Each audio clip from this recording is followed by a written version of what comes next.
Hello students, देखिए last topic हमारा last video lecture बना है यूनिट्स एंड मेजरमेंट पर। ठीक है, उसका सारा कंसेप्ट क्लियर हो चुका है, ऑलरेडी वीडियोस लेक्चर शूट हो चुके हैं। अब हम नए कंसेप्ट पे बढ़ रहे हैं जो बहुत इंपॉर्टेंट टॉपिक है। एक्चुअल में ये जो टॉपिक था ये लास्ट ईयर तक 12th में था। नाम है gravitation. Gravitation belongs to 12th standard. ठीक है, बट अभी ये सिर्फ सिलेबस चेंज होने की वजह से 11th में आ चुका है। ठीक है, लेकिन जेई और नीट पढ़ने के लिए आपको ये चैप्टर पढ़ना ही पड़ेगा। ठीक है, so gravitation is very important question and MSCT में as well as your NEET बहुत काम का टॉपिक है। ठीक है ना, so now we are starting the new chapter as gravitation. ठीक है, ग्रेविटेशन वर्ड माइंड में आते बराबर एक ही नाम माइंड में आता है, कौन सा? Newton. Okay, Newton was a scientist जिसने ग्रेविटेशन के बारे में बताया, ग्रेविटेशन का फॉर्मूला बताया। ठीक है ना, आपको सबको पता होगा एप्पल उसके ऊपर गिरा, एप्पल फ्रॉम अ ट्री। ठीक है, उसके हिसाब से उसने फिर थ्योरी बनाया। ठीक है, कि ग्रेविटेशन क्या है। ठीक है, तो इसने ये बताया कि ग्रेविटेशन मतलब क्या है, अर्थ हर एक चीज को, हर एक ऑब्जेक्ट को अपनी तरफ अट्रैक्ट कर रहा है, अपनी तरफ अट्रैक्ट कर रहा है। मतलब ऐसी कोई भी ऑब्जेक्ट नहीं है, ऐसा कोई भी ऑब्जेक्ट यूनिवर्स में नहीं है जो अर्थ रिपेल करे। अर्थ सब ऑब्जेक्ट्स को अपने तरफ अट्रैक्ट करके, ठीक है, that is called as gravitation. Okay, तो इसने एक सिंपल सा लॉ बताया, ये लॉ आपने 10th में भी पढ़ा है। जैसे मैं आपको बोलता हूँ, देखिए फर्स्ट टॉपिक आपका स्टार्ट होगा न्यूटन्स, यहाँ से चैप्टर स्टार्ट होता है, Newton's law of gravitation, Newton's law of gravitation. ठीक है, इस लॉ में हमें क्या बताया गया था? There are two bodies, see first and second, first centre mass and centre of मास।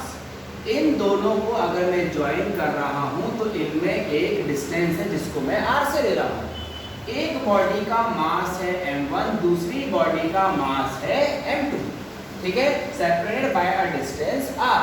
तो there will be a force of attraction between two bodies, there will be force of attraction between two bodies. उसने law का statement क्या रखा? देखो, gravitational force of attraction is directly proportional to what?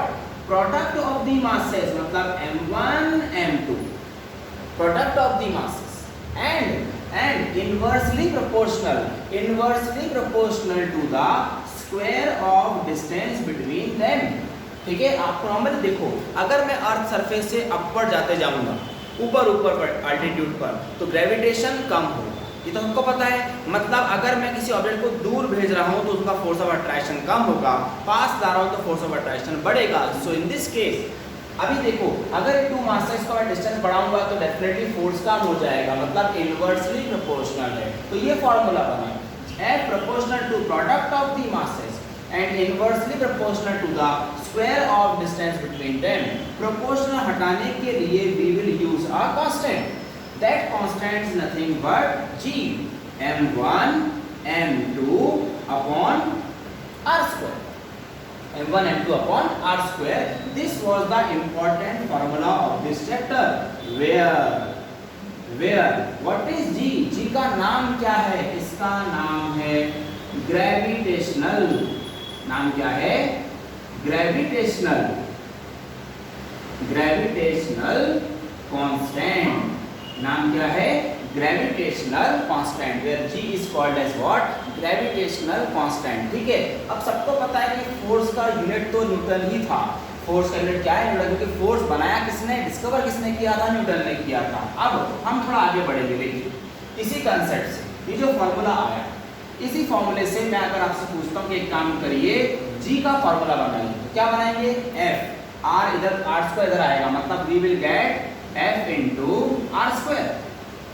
Upon में m1 m2 नीचे जाएंगे, मतलब m1 into m2 बनेगा। करेक्ट है। अब यहाँ से we will get G is equals to, check करिए, अगर मैं यूनिट निकालना चाहूँ G का तो कैसे निकलेगा? F का यूनिट न्यूटन, R मतलब डिस्टेंस या रेडियस हो सकते हो, यूनिट रहेगा मीटर, लेकिन R का स्क्वायर है इसलिए मीटर स्क्वायर, अपॉन में m1 m2, m1 मतलब kg into अगेन m2 मतलब kg। तो formula of g, unit of g मतलब क्या बनता है, न्यूटन मीटर स्क्वायर पर kg square. This is the SI unit of what, gravitation constant. SI unit of what, gravitation constant. ठीक है, अब इसके ऊपर से हम इसका डायमेंशन भी बना सकते हैं। ठीक है, वो आपको मैंने प्रीवियस लेक्चर्स में बता चुका हूं कि आप इसका डायमेंशन कैसे निकालें। क्लियर? ठीक है, वो आप इसके कंपेयर करें, you will get the answer. ठीक है, so this was all about your Newton's law of gravitation. ठीक है, फर्स्ट कांसेप्ट हो गया। ठीक है ना। अब m1 m2 मासेस थे, m1 m2 मासेस थे। अब हम अर्थ एंड बॉडी, जैसे मैं हूं, मैं अर्थ सरफेस पर खड़ा हूं तो मेरा भी मास है, और अर्थ पर मैं खड़ा हूं तो अर्थ का भी मास है। ठीक है, अब हम उसमें एक फॉर्मूला डेवलप करेंगे। ठीक है, ध्यान से सुनिए। तो नेक्स्ट कंसेप्ट आपका है, ये फॉर्मूला याद रखिए, g m1 m2 upon r square. g gravitational constant, m1 m2 मतलब product of the two masses and inversely proportional to the square of distance between them. This will be the main formula. अब हम आगे बढ़ते हैं C. Now, another concept is nothing but what? See now, relation. Topic नहीं क्या है? Relation between capital G and small g। देखिए, capital G सबको पता है, अभी मैंने बता दिया।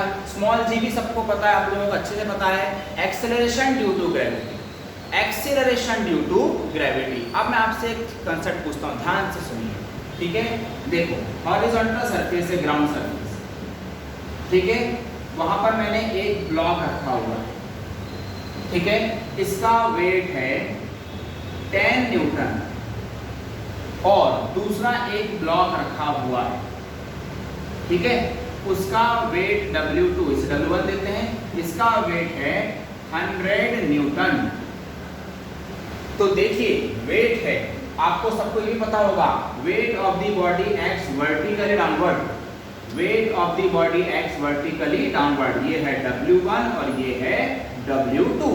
अब आप लॉजिकली सोचो, अगर मुझे दोनों ऑब्जेक्ट्स को उठाना है तो वेरी इजीली मैं कौन से ऑब्जेक्ट को उठा सकता हूं? Definitely 10 Newton. Definitely what? 10 Newton वाले ऑब्जेक्ट को मैं लिफ्ट कर सकता हूं, क्योंकि उसका वेट कम है, इसका वेट ज्यादा है, तो मुझे ज्यादा फोर्स लगाना पड़ेगा। बराबर। लाइट वेट, जैसे सेलफोन लाइट वेट होता है तो आप कैरी कर सकते हो, लेकिन अगर बोलता है काम करो, कंप्यूटर को कैरी करिए, पॉसिबल है? नहीं। ठीक है, मतलब जिसका वेट ज्यादा है उस पर ग्रेविटेशन ज्यादा है। समझ में आ गया? जिसका वेट ज्यादा उस पर ग्रेविटेशन ज्यादा। ठीक है, मतलब डाउनवर्ड वेट ज्यादा है, मतलब डाउनवर्ड खींचता कौन है? ग्रेविटेशन खींचता है। तो माइंड में ये सेट कर लीजिए, weight of the body, weight of a body is exactly equals to what? Gravitational पुल।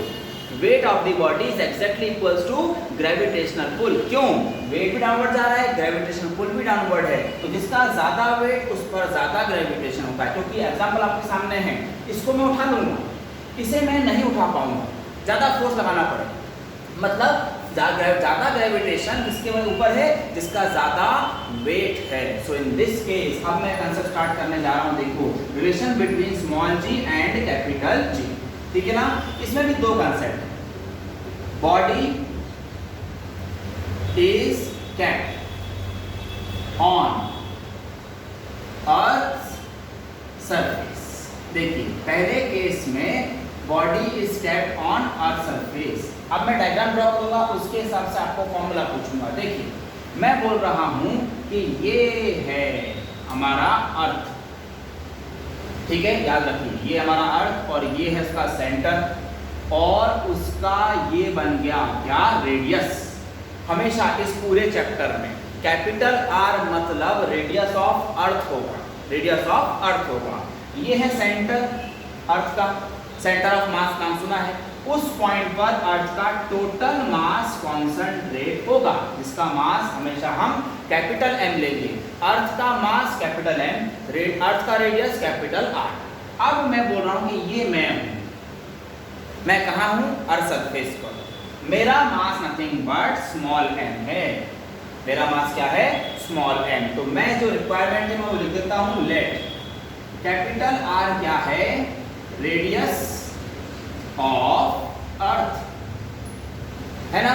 उसके बाद कैपिटल M क्या है, मास ऑफ अर्थ, ठीक है। स्मॉल m क्या है, स्मॉल m क्या है, मास ऑफ व्हाट, बॉडी, जो अर्थ सरफेस पर रखा हुआ, ठीक है। Clear everybody.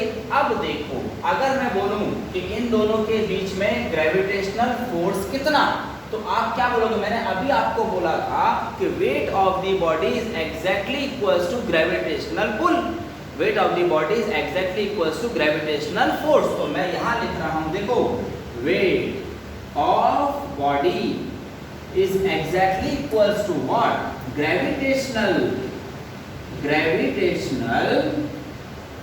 Force, gravitational force कैसे होगा, weight of the body, mass m है, ठीक है। तो मैं फॉर्मूला लिखूंगा m इंटू जी। जी क्या है, अर्थ सरफेस के ऊपर ग्रेविटी, अभी मैं अर्थ सरफेस पर ही हूं, हाइट पर नहीं हूं, ठीक है। तो अर्थ सरफेस पर ग्रेविटी कितना होता है, स्मॉल जी, इसका कांस्टेंट वैल्यू होता है 9.81। मैं लिख देता हूं, small g is equals to 9.81 metre पर सेकंड स्क्वायर। ये gravity acceleration due to gravity on earth surface, ठीक है। अब mg इज इक्वल्स टू, देखो मास, इसका वेट दे रहा हूं मैं, mg mass into acceleration due to gravity is exactly equals to gravitational force. What is gravitational force, capital G product of the masses, मतलब capital M into small m, capital M into small m, and inversely proportional to the square of distance between them। अब देखो इन दोनों के बीच में distance कितना है, r, तो capital R का स्क्वायर आएगा। Now small m cancel, small g will be is equals to g capital M upon r square। Very important formula, very important formula, समझ आ गया। तो अभी हमने जो ऑब्टेन किया वो है body is kept on earth surface, earth surface पर बॉडी रखा हुआ है, तब ये रिलेशन आएगा स्मॉल जी और कैपिटल जी में। Okay clear, this is the first concept. अब मैं क्या करने वाला हूं, देखो सेकंड केस में, देखिए अब सेकंड केस में क्या होगा, earth surface as it is ही रहेगा, अर्थ तो एज इट इज है, उसका सेंटर भी है, उसका रेडियस भी है और उसका टोटल मास m है। लेकिन अब मैं एक पर्टिकुलर हाइट पर रहूंगा, मतलब अब यहां पर मैं कंसीडर करने वाला हूं मेरी बॉडी, मतलब small m at a particular height from earth surface, मतलब h। और अब मैं हाइट पर चला गया हूं तो डेफिनेटली मेरे ऊपर है कि एक्सीलरेशन ड्यू टू ग्रेविटी थोड़ा चेंज होगा, सेम नहीं रहेगा। जैसे जैसे हम अर्थ के ऊपर जाते हैं gravitational acceleration due to gravity small g change होता जाता है। तो मैं अब कंसीडर करूंगा कि इस पॉइंट पर ग्रेविटी स्मॉल g नहीं है, मैं उसका सिंबल चेंज कर रहा हूं, g h है। h को लगा दिया एट अ पर्टिकुलर हाइट की वजह से g h लिख दिया है मैंने। ओके सो मास, उसकी ग्रेविटी एक्सीलरेशन ग्रेविटी कितनी है उस टाइम उस हाइट पर, g h, ठीक है। नाउ अब मैं सब कुछ एज इट इज ही लिखूंगा, इसका सेकंड ऑप्शन आएगा body is kept at height. अब देखिए कहां है, at height h about earth surface, earth surface, ये आपका नेक्स्ट हेडिंग है, अबाउट अर्थ सरफेस। सब कुछ एज इट इज ही रहेगा और यहाँ पर एक ऐड हो जाएगा, नथिंग बट स्मॉल h, क्या हो जाएगा, हाइट ऑफ बॉडी, करेक्ट। फिर से वही कंसेप्ट लगाना है, same, weight of body equals to gravitational force, gravitational force.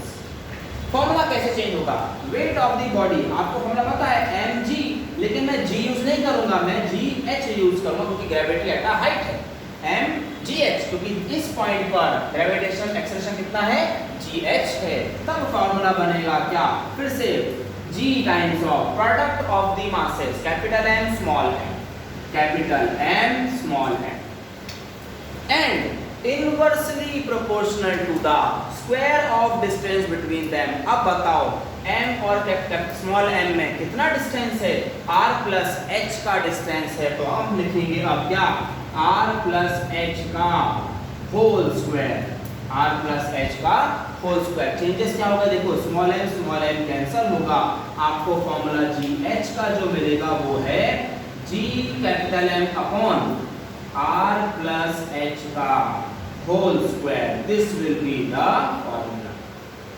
This will be the what? Required formula at a particular height. Okay, so there are two concepts in this topic. Body is cat on the earth surface, body is cat at a particular height. तब दो relation आते हैं इसके बीच में, small g and capital G. Okay, clear? So this was the first concept of gravitation, very important formulas. Okay, now we are moving to next concept as see.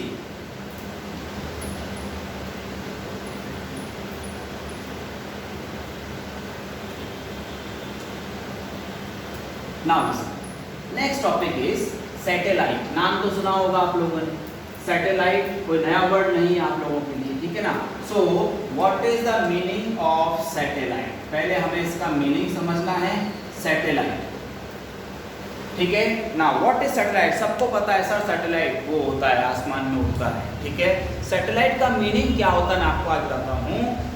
कोई भी object अगर किसी दूसरे ऑब्जेक्ट पर नजर रखा हुआ है या उसके सराउंडिंग में घूम रहा है, क्या बोला मैंने, कोई भी ऑब्जेक्ट किसी ऑब्जेक्ट के ऊपर नजर रखा हुआ है या उसके सराउंडिंग में ही चक्कर मार रहा है, that object is called as what, satellite. जैसे एग्जांपल देता हूँ कि आपका एक फ्रेंड है और आपको एक काम करना है, उसके पेरेंट्स ने आपको बोला है कि एक काम करो, इसको पूरा नजर रखना और मुझे आके बताना कि दिन भर में क्या करता है। तो आप क्या करोगे, उसको चुपके से देखते रहोगे, कहाँ जा रहा है, क्या कर रहा है, किससे बात कर रहा है, फ़ोन कितना यूज़ कर रहा है, कौन से फ्रेंड से मिल रहा है, ये सारी बातें आप उसको ऑब्जर्व करोगे और बाद में जाके बताओगे। तो आप क्या बन गए, उस फ्रेंड के लिए सैटेलाइट, क्योंकि आप उस पर वॉच रखे हुए हो, आप उसके सराउंडिंग में गोल घूम रहे हो, that is called as what, satellite. इसीलिए सैटेलाइट दो टाइप की होती है, एक नेचुरल सैटेलाइट और एक artificial satellite. Now what is natural satellite? Simple सा एग्जांपल देता हूं मैं, जैसे मून भी छोड़ो, सन या मून दोनों हो सकते हैं। Moon is revolving around the earth, वैसे पूरे planet around the sun revolve कर रहे हैं, मगर हम मून की बात करेंगे, moon is revolving around the earth. So moon is the natural satellite, उसे किसी ने बनाया नहीं। Moon is the natural satellite of what, earth. Okay, तो सैटेलाइट दो टाइप के, नेचुरल, अब बनेगा आर्टिफिशियल। आर्टिफिशियल मतलब मैन मेड, आपको पता होगा, आपने मूवीज भी देखी होगी, मिशन मंगल बराबर, सैटेलाइट लॉन्च करते हैं, करेक्ट है ना।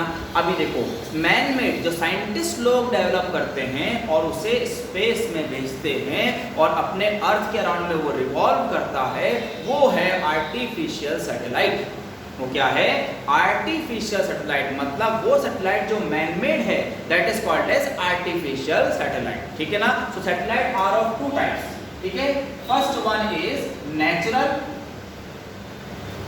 एंड अनदर इज आर्टिफिशियल, ठीक है, आर्टिफिशियल। अब हमें तो पूरा आर्टिफिशियल के बारे में पढ़ना है, नेचुरल पे हम स्टडी नहीं कर सकते, हम एस्ट्रोलॉजी नहीं पढ़ रहे हैं, हम फिजिक्स पढ़ रहे हैं, तो हमें आर्टिफिशियल पर बात करनी है, ठीक है ना। अब बताइए मुझे, आप सबको पता होगा, अगर आप लाइव लेक्चर में मेरे सामने बैठे होते तो मैं पूछता कि सैटेलाइट कहाँ कहाँ यूज़ होता है, तो आप लोग सब लोग इजीली आंसर करते हो, सर मोबाइल फोन्स, सबसे पहला आंसर आता है स्टूडेंट्स की तरफ, सर मोबाइल फोन्स, ठीक है। हम बात कर रहे हैं कम्युनिकेशन, टीवी सिग्नल्स, रेडियो सुन रहे हैं, ठीक है ना। वेदर फोरकास्टिंग हो रहा है कि हाँ अभी यहाँ पर पानी गिरेगा, अगले 10 दिनों तक पानी है, भारी बारिश है, उसका साइक्लोन, सुनामी आने वाला है, कुछ होने वाला है, उसका चंद्र ग्रहण, सूर्य ग्रहण ये लगने वाला है, कॉमेट टकराने वाले हैं, ठीक है। ये जो सारा यूजेस है वो कौन करके देता है, आर्टिफिशियल सैटेलाइट, ठीक है। ये काम किसका है, आर्टिफिशियल सैटेलाइट का। This all are the uses of artificial satellite, okay. तो हम यही पढ़ने वाले हैं कि आर्टिफिशियल सैटेलाइट को भेजा कैसे जाता है स्पेस में।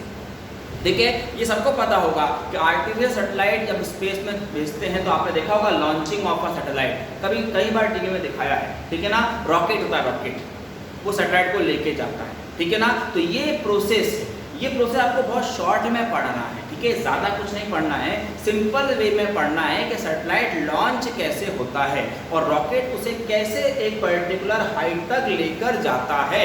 That will be your next concept. Okay, तो this was all about satellite. भी मैंने सैटेलाइट के बारे में डेरिवेशन या फॉर्मूले नहीं बताए हैं, ठीक है। सो प्लीज पहले इतना याद रखिए कि सैटेलाइट होता क्या है।